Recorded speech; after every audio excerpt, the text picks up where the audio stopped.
সুপ্রিয় দর্শক, আসসালামু আলাইকুম। দেশ ও প্রবাস থেকে যারা আজকের এই ভিডিওটি প্লে করছেন সকলের প্রতি আন্তরিক শুভেচ্ছা ও অভিনন্দন। দর্শক বন্ধুরা, মক্কা এগ্রোর নতুন একটি পর্বে আপনাদেরকে স্বাগতম।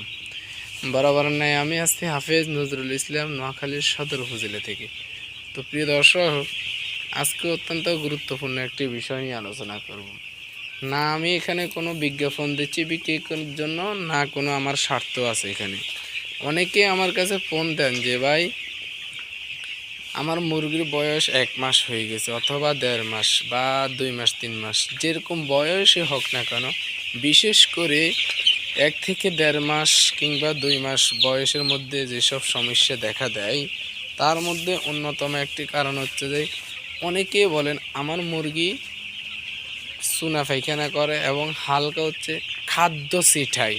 অর্থাৎ খাদ্যের পাত্রে যখন আপনারা খাদ্যগুলো দেন তখন মুরগি সবগুলো ছিটাই ফেলে এবং হচ্ছে যে মুরগির খাওয়ার প্রতি কোনো রুচি থাকে না এবং মুরগির পায়খানা ক্লিয়ার নাই।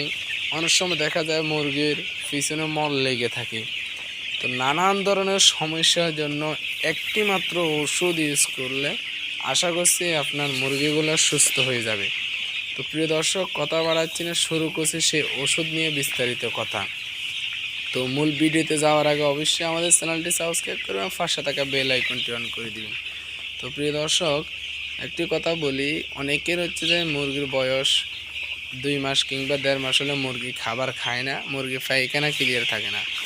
তার জন্য আপনারা কিন্তু একটি 2+ নামে একটি ওষুধ আছে। এই 2+ নামে এই ওষুধটা খাওয়ালে আশা করছি আপনার মুরগিগুলা খাওয়ার হজম বৃদ্ধি হবে, খাবারটা বেড়ে যাবে আগের তুলনায়, এবং হচ্ছে যে মুরগিগুলা ওজনে ঠিক থাকবে। একটা কথা মনে রাখবেন, মুরগি সুস্থ থাকলে, খাবার ঠিকমতো খাইলে, তাহলে আপনার মুরগিগুলা সুস্থ থাকবে এবং ওজনটা বৃদ্ধি থাকবে। তো আপনারা চাইলে 2+ ওষুধটা ইউজ করবেন। আর যাদের বড় মুরগি 3 মাস 4 মাস 5 মাস, তারা কিন্তু আরেকটি পদক্ষেপ নিতে হবে।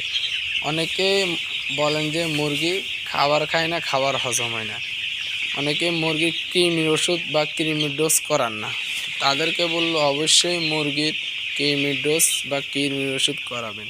যেরকমভাবে মানুষের সমস্যা হয় কৃমিতে, এরকমভাবে মুরগিতেও সমস্যা হয়। তো আপনারা চেষ্টা করবেন যেন মুরগিতে কৃমির ডোজটা বা কৃমি ওষুধটা করাতে। তো আজকের ভিডিওটি এ পর্যন্তই। ভিডিওটি যদি ভালো লাগে একটি লাইক করবেন। এই চ্যানেলে নতুন দর্শক থাকলে অবশ্যই চ্যানেলটি সাবস্ক্রাইব করেন। সবাই ভালো থাকবেন, সুস্থ থাকবেন।